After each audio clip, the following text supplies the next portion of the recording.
You're listening to Aging Uncensored.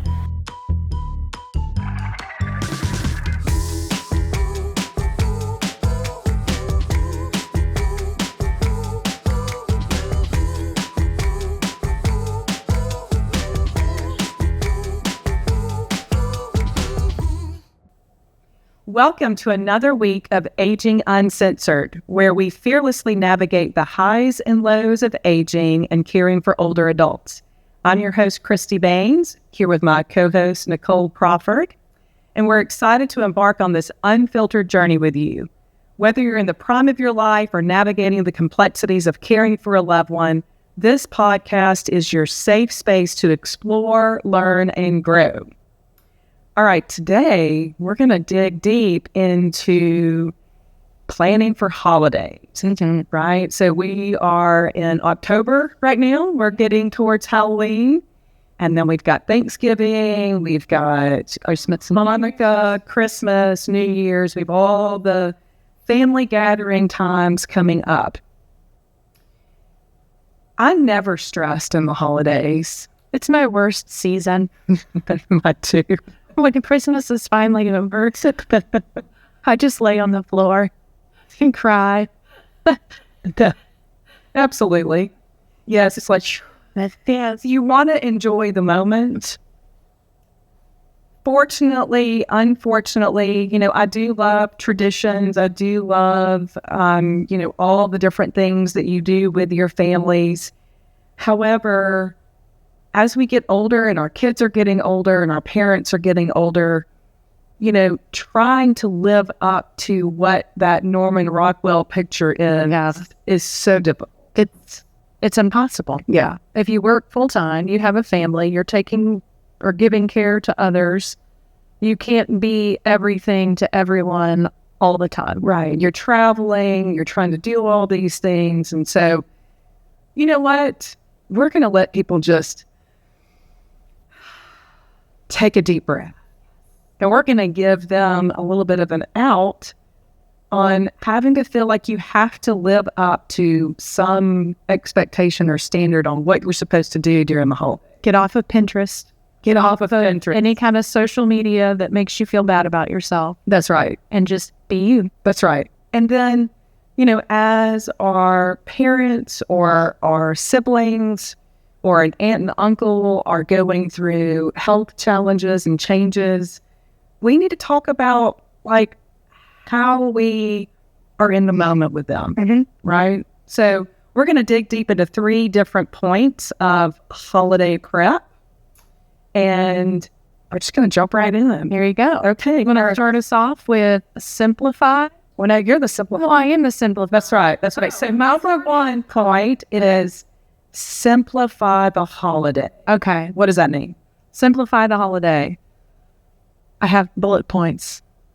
For me, simplifying the holiday, especially if you have older adults, kids, big families, simplifying is going to be really thinking about how you spend your time together with your loved one. If they're living with dementia, if they have other issues that they can't move around as much, make space. I would say the first thing would be think about where your gathering is going to be that is going to include that person or that couple, if it's mom and dad. Thinking about if all of the siblings want to get together and bring spouses and partners and kids and things of that nature. Thinking about really carving out either a time to make that smaller and simple, where maybe instead of a giant gathering with 25 of your closest family members, you take mom and dad out to dinner, and you have them at a quiet dinner at your house for an evening. Or if that person is living with dementia and you want to include them in all of your activities, make it during a time of the day when it's best for that person. So if mom's best time is between 11 and 2 o'clock, make your festivity time at that time. So you said best time of the day, also kind of the best scenario for that person, right? I think we feel that we've got to have everybody come and visit and everybody do all these things, particularly for those living with dementia and these, neurocognitive changes.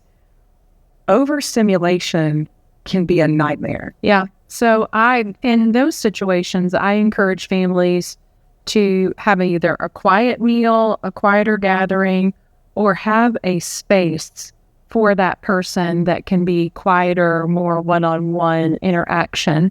Because oftentimes what you'll see, and if you don't do this, you'll find that everyone will be talking and that person can't keep up with the conversation. And they don't even have to be somebody living with dementia. It could just be an older adult with hearing impairments.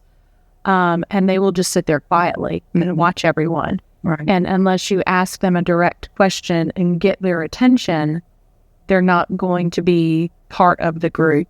So I say in situations like that, have, a spot in the kitchen or a spot in the living room by the Christmas tree or something where that person can be comfortable and people can just kind of go up one-on-one and have meaningful conversation. Absolutely, that person. And make sure you've got enough maybe multi-generational folks that are thinking about, not strategically, purposefully spending time with that person. Right. Although it's great to have them here and have them in a safe environment, in a safe space, like you said, a comfortable chair next to the tree or whatever, if they're just sitting there by themselves and everybody's talking so loudly and all around them, then they could act out because they don't understand. Then all of a sudden it's like, I cannot believe mom did that. Well, no, you put mom in that environment. Right. So have somebody that is kind of what we used to call like, for us, it was my daughter, it was like Pompa's whisperer, right? The handler. That's right. So, if everything was going on and it was getting kind of crazy, maybe Mary Carlton wouldn't spend time specifically with my dad or something like that, that just had an opportunity for that person to feel engaged and part of it. And then, people can, and that's a great way to interact with one another. Right. A whole nother podcast that we're going to do at some point is helping our children interact and love their older adults in the family with dementia. And one good way to do that would be ahead of the celebration time. If there's a special recipe or a special project, say if Granddad always did some sort of woodwork and that went on the tree or on the table, or grandmother always had a special pie or a special potato salad or something, let grandkids spend time before that day doing those things with that person. And then it's a time for bonding and a time for passing on those holiday traditions. And then that's something that if that person can't be at the big gathering, you can still say, hey, everybody, Mom and Johnny made this together. Yeah. Or, Dad and Susie got out in the shop and did this together, sort of thing. Absolutely. So simplify the holiday, right? Yes. And that really leads in to point number 2. I have more points. Oh, well, hold on. Let's go back. Keep going on with your points. Okay. So recipes, food, big spread, things like that. If everybody brings a ton of food, either have someone facilitate making plates if somebody can't go through a buffet line with a walker or can't make a decision with so many things out. Right. You can simplify the menu. You can cater. You can, if it's stressful for you, simplify by buying things. You don't have to have every single thing made from scratch at home. You can buy the turkey from Whole Foods. You can get cranberry sauce from somewhere else. You're really good about finding people that cook from their homes. 100%. Buy a meal deal. That's right. Buy a meal deal. Like maybe a club is doing a special, or a local, here locally, we've got folks like Rodney Scott's and Ashley Mack's and all these different places that, will start announcing now, really, on their social media that you can buy most of these things. Right. And if you're the one who's hosting, you can ask family members or people that are coming, hey, it would be really helpful to me if you would bring a vegetable side dish, or if you would bring a dessert, or you would bring the rolls, or whatever, so that not everyone's just piling in with these different dishes. And then you can kind of pare down and make it simple and easy and less stressful for yourself. Absolutely. Let's see, before we leave, you don't have to have it, either if mom and dad always had Christmas Eve at their house, but now they can't facilitate that anymore, you can have it at someone else's house, a sibling or yourself, or like you said, go out to dinner, go to a restaurant and have fun there. And then it's a carved out time and you honored, what your family tradition is, and then you're moving on from that. And if you're checking someone out from assisted living, from memory care, from skilled, someplace like that, make sure that you are not spending an entire day out and disrupting that person's rhythm of the day. But you carve out a much smaller amount of time. Not saying that you're neglecting that person in any way, but if someone especially is in a memory care and they're used to doing the same thing at the same time every day, you taking them out for an extended period of time, if their brain can't handle that change and their body can't handle that change, you're setting them up to have a very bad night and possibly next day. So a smaller thing where, you and your sisters take mom out to lunch and open up Christmas gifts together is just fine. Or you could even go and have special lunch or dinner there. A lot of communities will let you sign up ahead of time to come have Thanksgiving and Private dining room. and private dining room with them. And it's kind of fun at that point to go and see mom and all her friends and all her friends' families and just, have fun together that way. Absolutely. Just keep it simple. Keep it simple. Don't worry too much. Don't stress yourself. Don't stress yourself. Don't put out all those holiday decorations. That's right. You've done a great job of decorating for Halloween. Thank you. No Halloween decorations out because I'm simplifying this year. Well, I still have 2 boxes of Halloween downstairs that I did not get out. So there's that. And then I was strategic this year with what can all just simply be removed and maintained for Thanksgiving. There you go. I like that idea. Yeah, absolutely. We will go hiking and find acorns and make little turkeys with the acorns, and that'll be our Thanksgiving decoration. Even better. Yeah. Even better. I mean, I think anything like that you're creating a memory. Mm-hmm.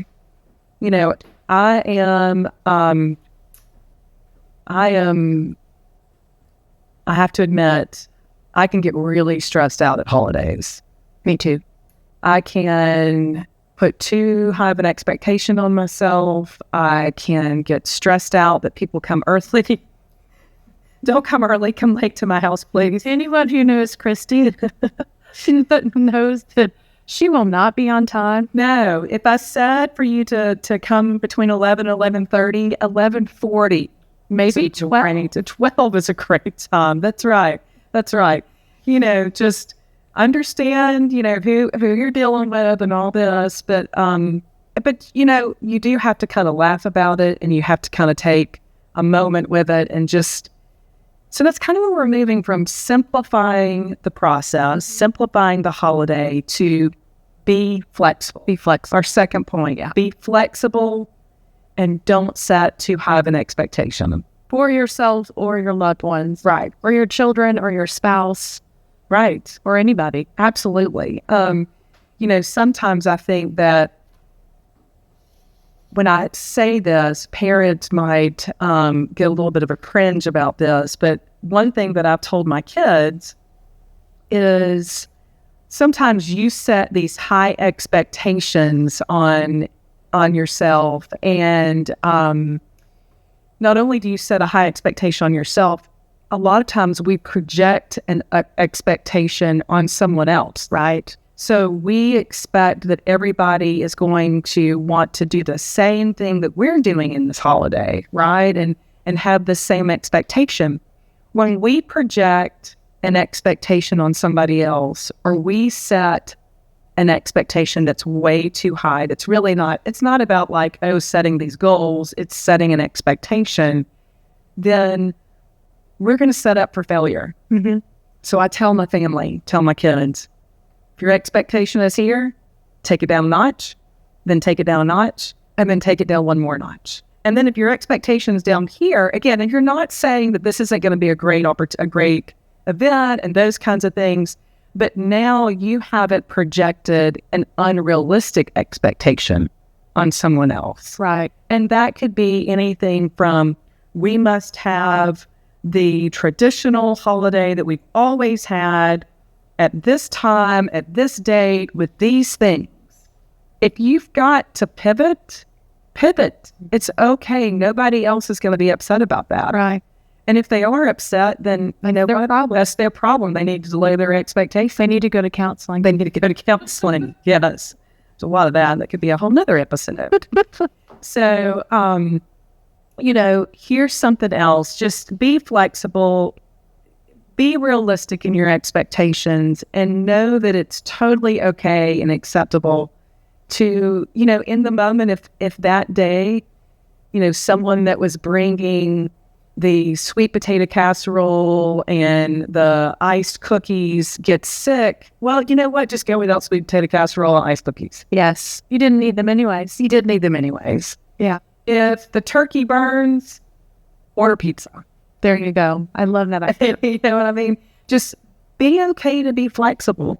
And sometimes what we've done in the past, which, my Aunt Jean had the most amazing Thanksgivings. I mean, it was just such a special time, such a wonderful time. But as she was getting older and after my uncle died, it was a lot for her. And I think she still wanted to do it. Mm-hmm.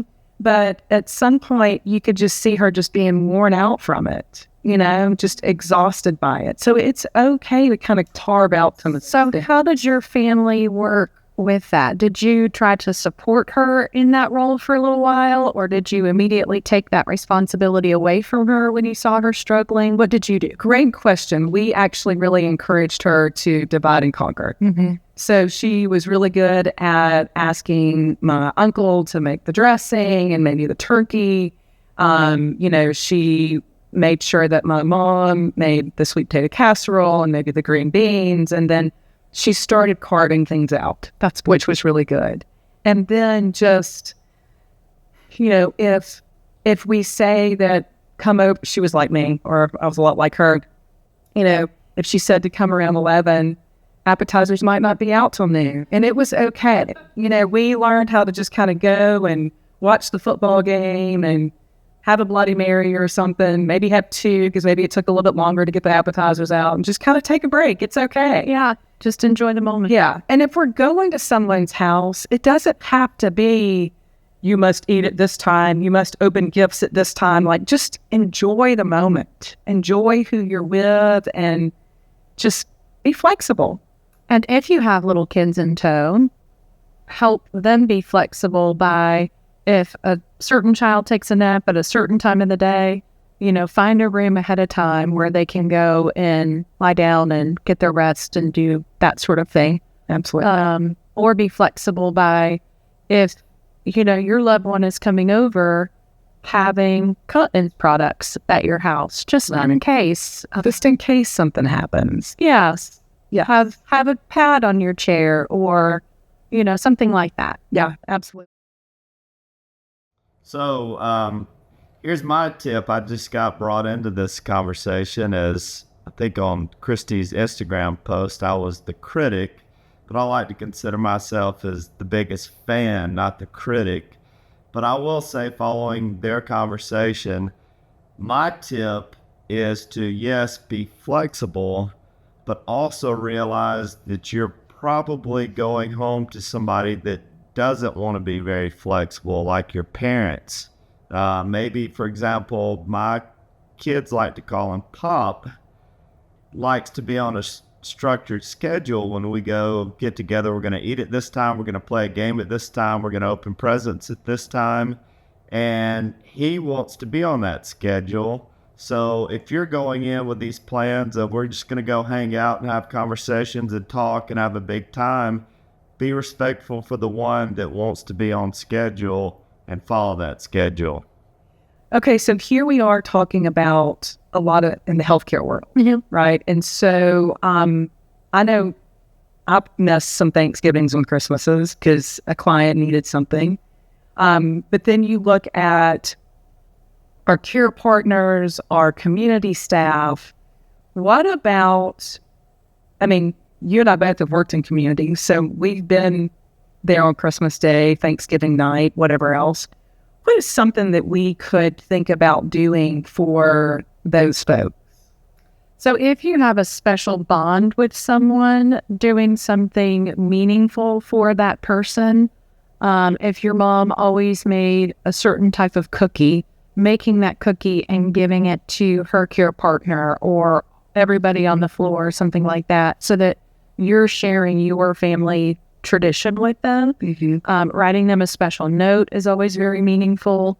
Also, a lot of communities, they will put stipulations on cash or what you can do. So you certainly don't want to get anybody into trouble, but maybe ask the administrator if you can give money, or if there's a Christmas fund that's in a community recently holiday fund that said, please donate to our Christmas bonus holiday fund, whatever it was. So that's something that you can do. If your loved one is living at home, then giving a gift card or money or something like that is always nice. Right. Even maybe giving them an hour or two of a break. Maybe we go and we're with our loved one that has the care partners, and we give that care partner a break. I mean, maybe we still, like you said, pay them for that hour or two, but we're there with our loved one and can help them. What would really be fun? Yes. If you could hand them a lot of cash and be like, I'll stay with dad, you go Christmas shopping. Yeah. Like either for yourself or for a loved one, or go get a pedicure or something like that during that time, and just give them the funds to do it with. Absolutely. Absolutely. Again, just a little disclaimer, depending on the company they work with and things like that, just understand what kind of stipulations are as far as gifts that you can give, but give it within that time frame. So like going back to the pedicure, manicure, or going and getting a meal or something, giving a gift card to those organizations or those companies would be a fun way to do something. Yeah, absolutely. Absolutely. So simplify, be flexible, lower those expectations. So down to the ground. Down to the ground. I mean, if you have low expectations and everybody, is there enjoying themselves, that's all that matters. You'll never get disappointed. You'll never be disappointed. Well, try to get out of your head. That's right. Be in the moment. Okay. That leads to number 3. Oh, good. Enjoy the moment. Yeah. Enjoy the moment. Don't think I must unwrap presents at this point. I must do this. I must do that. Enjoy the moment with your loved ones. And then laugh at the follies. Laugh at the things that happen. I have a great story. My grandfather, he adored my grandmother, and it was such a special, sweet relationship. But as he was getting older, his hearing was terrible. Sometimes he would wear his hearing aids. Sometimes he wouldn't wear his hearing aids. He also, was kind of slipping a little bit. I mean, he was a pretty sharp guy. He was a physician here in Birmingham, and, loved to just cater on the girls. So he gave, my brother and my cousin also got, wonderful things from him. But he loved to give these little special things to the girls, and especially to my grandmother and things like that. And so I bet it was the last Christmas, or maybe it was around the time right before he had a stroke. And he was real excited that he had gotten my grandmother a cassette player. So this is, back in the day, cassette player. And he was real excited that he had got her some upbeat Christmas carols. And he had this expectation, going back to that in the moment he was going to present the cassette player with these beautiful Christmas tunes, and we were all going to sit around the living room and sing. Well, he presents the cassette player, the cassette, the tape is in there, pushes play, and it goes, moo, moo, moo, moo, moo, moo, you know, or it's like quack, quack, quack. Well, that's the Jingle Bells is what I'm trying to do. Anyway, one of the tunes, well, we start all of us just start looking around at each other, right? We're like, what is going on here? He's expecting this wonderful moment, and then He's expecting Bing Crosby. yes. And then in unison, we all just bust out laughing. I mean, we are all dying laughing. I'm crying. You know, I'm sitting on the floor. We are all just laughing, all of us. And he got so upset. Oh, because he couldn't understand. He couldn't hear it.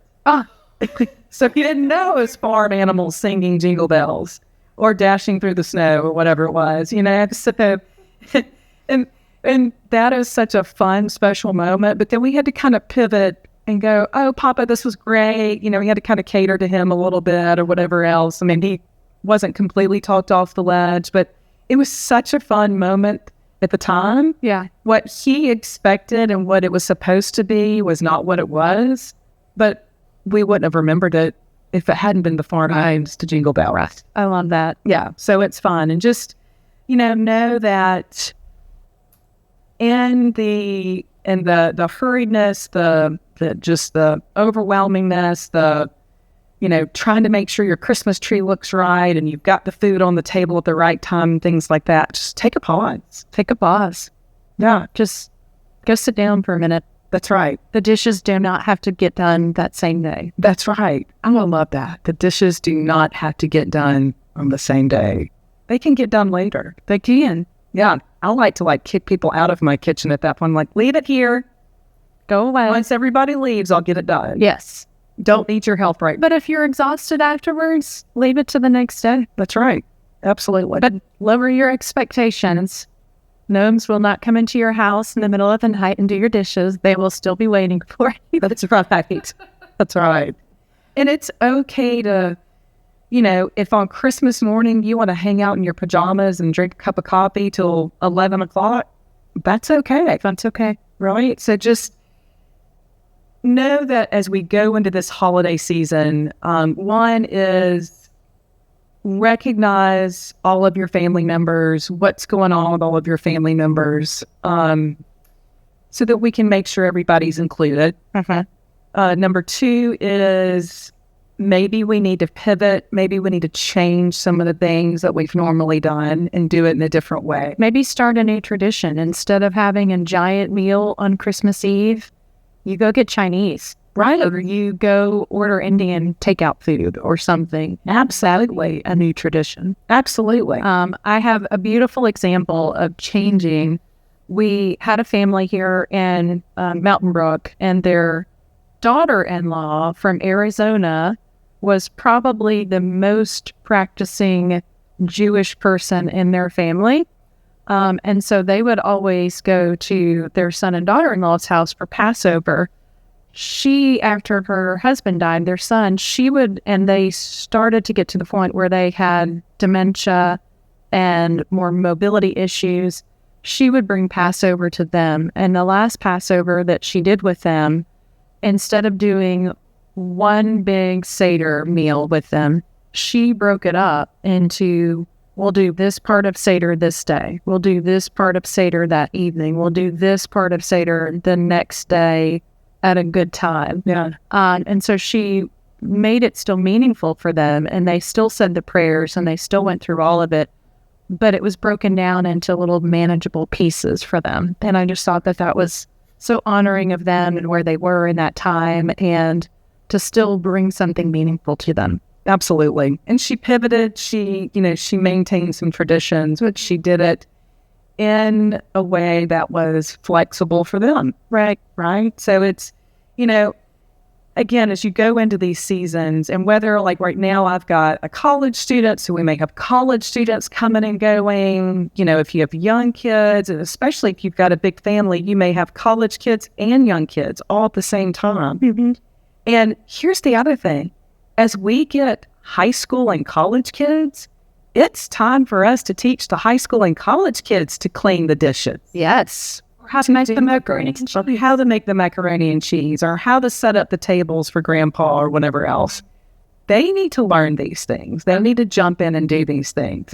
It's not just sit back and chill over there. Play your Switch. Right.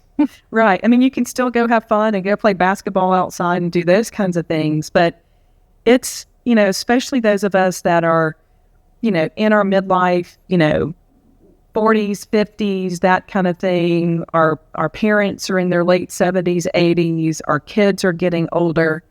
It is okay for them to start doing things. Mm-hmm. And it's okay to look at them and go, you know what?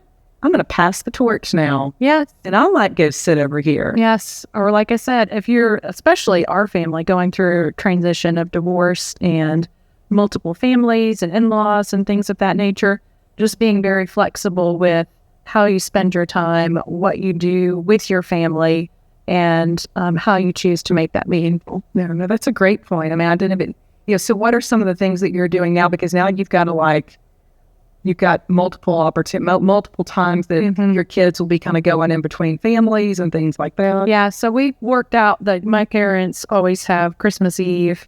That's like their big moment there. So we spend time, I'll take the kids and do that. And then Christmas morning, my ex-husband and my mother-in-law will come and watch the kids open up gifts and probably have donuts and, coffee and things like that. And then usually the kids want to hang out and play with their toys. And then he'll come and pick them up to take them to her cousin's house for Christmas dinner. So it's kind of neat and, it works for us. Yeah, absolutely. So it's just, again, enjoying and recognizing why we're doing these holidays. We're thankful for our family. We are, celebrating Christmas, celebrating, Hanukkah, whatever we're celebrating. And we're enjoying those times, but we don't need to do it where we're killing ourselves. Right. Where you have to be everything. Right. And then, just, again, think about those around us, the caregivers, the care partners that are helping us, the community staff, all of those things. Just as we're stressed out, well, they may be missing a special moment for them. Well, and they may be missing a special loved one because oftentimes I have found that caregivers, that's when, well, just like anyone else, that's when they will miss their mom that's passed or their dad that's passed or a sister. So it's not holly jolly all the time for everyone. There could be going through a depression or some sort of grieving process. So showing grace and compassion and being free with hugs if someone's a hugger, and just being in the moment. Absolutely. Any kind of funny stories we should tell at the end? I know told the, farm animals to jingle bells. So my grandmother, which was this tiny little Assemblies of God preacher's wife for the majority of her life, anytime we got together, but particularly for Thanksgiving or Christmas, her favorite thing to do towards the end of the night would be to sing, "Show me the way to go home. I'm tired and I want to go to bed. I had a little drink about an hour ago and it went right to my head. Wherever I may roam over land or sea or foam, you'll always hear me moan, show me the way to go home." And then after she sang that, she'd say, "This party's gotten too rough. If I can find my pants, I'm going home."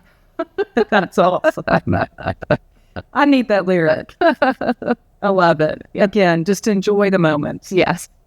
Enjoy the time. Take pictures and videos, and even if it's a snippet of, a grandkid with your mom or great-grandmother or something, and they're exchanging and having just a little moment of connectedness. It doesn't have to be a 5-minute video. It could be just a simple hug or a greeting to one another. And then that's something that you can show that child later, or, your college student later on, your mom or something. Absolutely. That brings up kind of one last memory. So the Christmas before my dad died, he was avid duck hunter, loved duck hunting. And my son has gotten into hunting. And Dad wanted to give my son some duck hunting gear, including like his vintage lanyard with all of his duck rings on it and his collars and everything else. And So, Dad was a really good duck caller. He could call ducks. He could call turkeys. It was really impressive. My husband is not very good at duck calling, and he's attempted, but he can go out there, and we've got the dog that can go retrieve sometimes. And then my son, of course, is going to try to grow with it. But we had this moment, and I'm so glad we videoed it. So my dad is showing everybody, right, how to do it. And it is kind of it's a talent, right? And then my husband, Alan, gets it. And it went from this like really pretty, duck calling experience to like a honk, horn, blowing, screaming, piercing your ears kind of experience. And my dad, I'm so glad I got this on video. He's just over there just shaking his head. I mean, just shaking his head in disgust, like, oh my gosh, this is not how you do it. And we laughed and we thought it was so funny because right there in the moment, that was a fun experience. It wasn't about, throwing all these Christmas presents out there or doing something like that. It was just enjoying this moment of kind of a hand-down, heirloom, if you will, in the duck hunting world.